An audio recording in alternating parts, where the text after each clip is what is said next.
Hello, so my quest to bring some really cool K cars over to the UK and offer them for sale continues with this.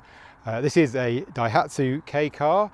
Most of what I sell are K cars these days. So this is, despite small size, quite a long name. This is a Daihatsu Move Conte Custom X. You may also see it for sale as a Toyota Pixis Space. Toyota owned Daihatsu, in case you hadn't clocked that. And so there's a few different models which crop up with a Daihatsu badge on and a Toyota badge on.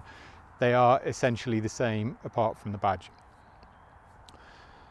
So this is one of several different lines within the Daihatsu Move range. There's the standard Move, there's the Move Latte, the Move CAN bus, and the Move Conte.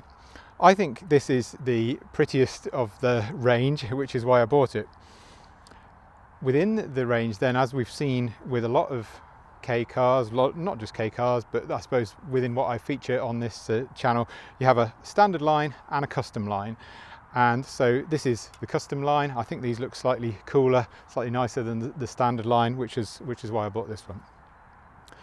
So as I said, it's a Daihatsu Move Conte Custom X is the trim level. This is a 2009 car with about 40,500 miles on it. That'll go up slightly.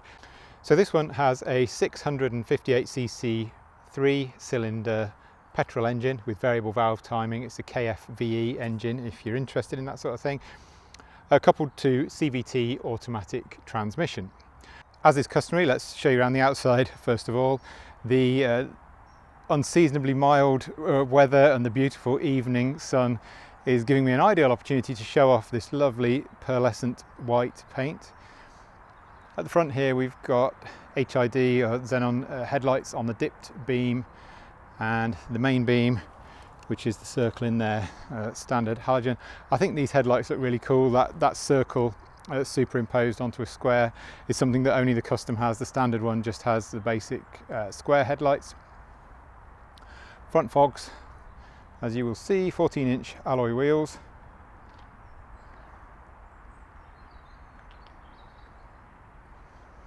Factory monsoon shields. Almost all of the cars I sell have those, but I always feel the need to point them out.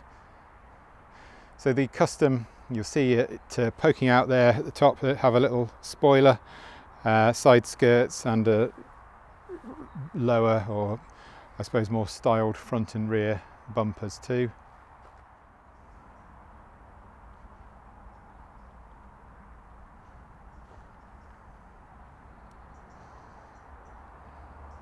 So we have a fog light in there. I'll just show you that. I don't know how well you'll be able to see it.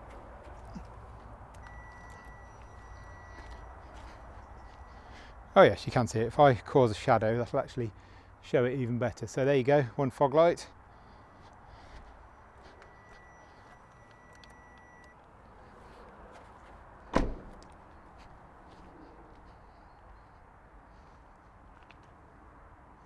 Try and keep my shadow out of the way, but it's quite difficult. So tinted glass on the tailgate and the rear side windows.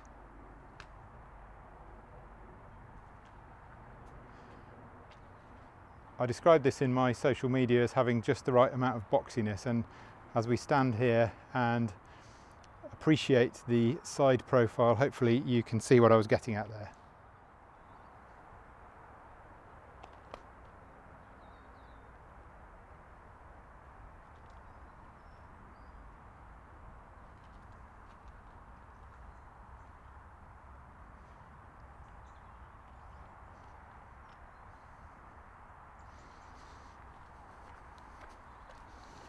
Show you under the bonnet.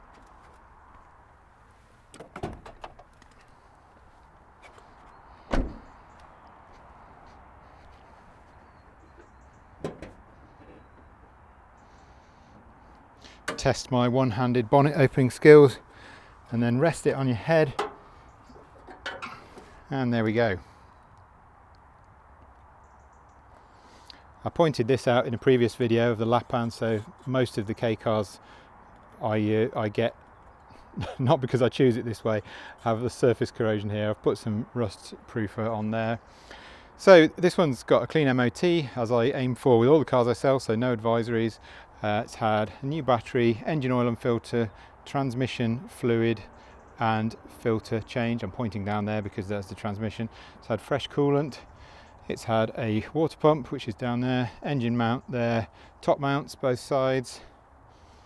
It's had some rear dampers as well. Let's have a look at the inside then.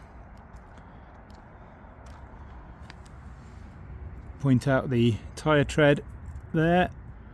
We have keyless entry, keyless start. Sorry, not keyless entry strictly, because you have to press a button on the key to unlock it. So this is a full remote key with an emergency key in the side there.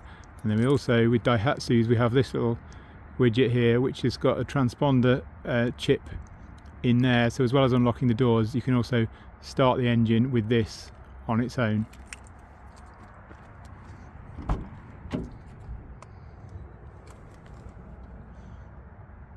Okay, sorry about the shadows, but hopefully you can get a pretty good view there. Just take my carpet protection thing out, there we go. So you can see I'm not hiding some hideous stains under there.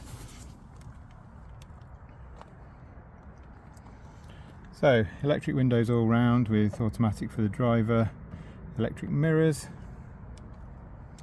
There's the fog light switch I mentioned earlier. So if you're using the remote key, you can just turn this and the car will sense the key and then it will allow you to start. If you've just got that transponder key that I showed you, then you can put that in that slot there and then you can also start it that way.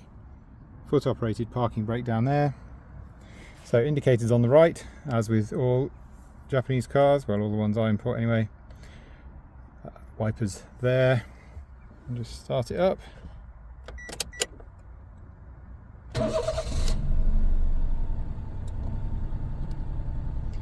There you go. So all the lights have come on and gone off as they should. We've just got the seatbelt warning there. So 65,053 kilometers at the minute. Underneath we've got a little how's the fuel consumption doing dial, obviously, or bar chart. It moves along like that. Obviously it ain't doing much at the moment because we're not moving.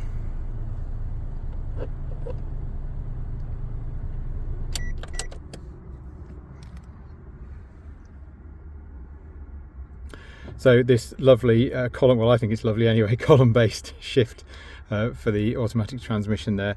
The reason I really like it is because it leaves all this space down here, so that if you are parked up against an obstacle on one side, you can simply slide across and get out the other side. So climate control. I've had the air conditioning serviced as well, that's something I forgot to mention earlier.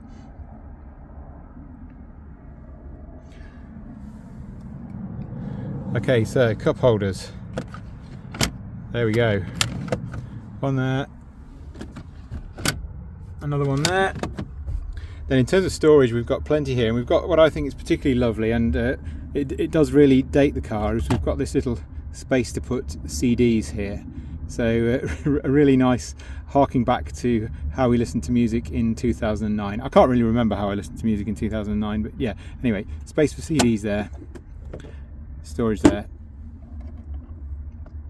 more there, and then the auxiliary power socket just there. Two glove boxes. And what's this bundle of goodies in here? Oh, it's upside down, that's what it is.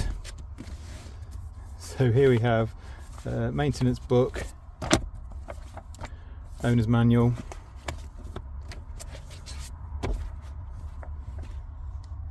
and a couple of books about the head unit, most of which will unfortunately be useless because it's for things like television and navigation in Japan. If you're wondering, well, I've just mentioned television, if you're wondering what they are, they're the aerials for the TV. Now my other half will be particularly pleased about this, the illuminated mirrors in the sun visors.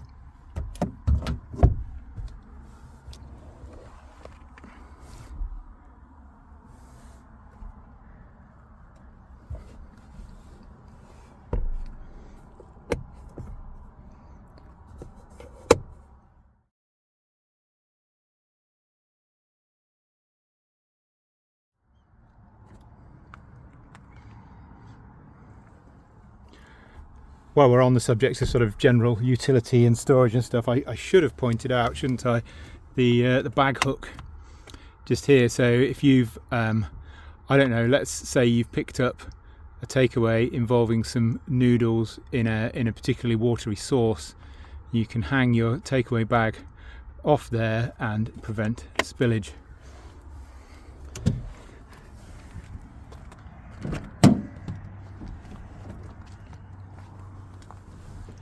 And if you're sitting in the back, don't worry, you've got one there too. This doesn't come with the car, that's just my quick detailing spray, just in case any bird decides to have a little go at the lovely clean car that I've just prepared for video.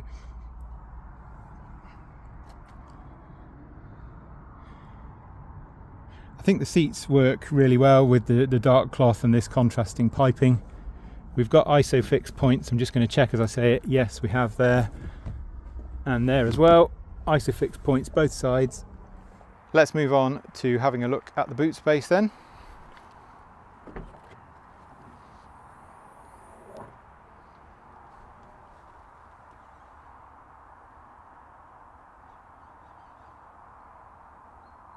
As with all of the K cars, pretty good space for the size of the car. What you can't do is have 4 passengers and a load of boot space, but you can choose one or the other, and I'll put the seats down in a minute. What I didn't mention was this lovely chunky mechanism for 2 levels of reclining in the rear seats. So there's the more reclined and the more upright there.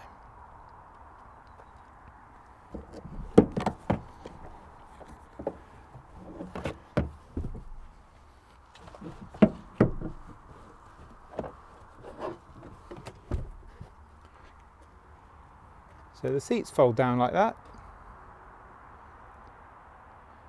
And that combined with this nice square aperture gives a really useful load carrying space. Under here we have the spare wheel, an actual spare wheel, not a tyre inflation kit. And then under there, under the spare wheel I mean, is a jack and the wheel nut spanner. Let's just tell you a little something about the rear seat accommodation. So both front and rear doors open to a full 90 degrees. I'm 6 feet tall, and that's the driver's seat in the position I would need it for driving, so I've not put it really far forward to sort of make it look better than it is. And we've got easily a hand's width of space between my knees and the seat in front. So again, as I've said with a lot of the K cars, whilst they are small, compact in their overall footprint, they're really big on practicality. And that means things like actually having enough space for an adult to sit in the back of the car. Okay then, that's about it for this video. Thanks very much for joining me as I showed you around this 2009 Daihatsu Move Conte Custom X. I hope you liked it. If you liked it so much that you want to buy it, then obviously I would love to sell it to you. My email address will be in the description of this video, and you can get in touch with me by that to ask any questions you may have, or to arrange to come and have a look at the car and have a test drive. So I have quite a lot of questions about insurance and quite a lot of questions about parts.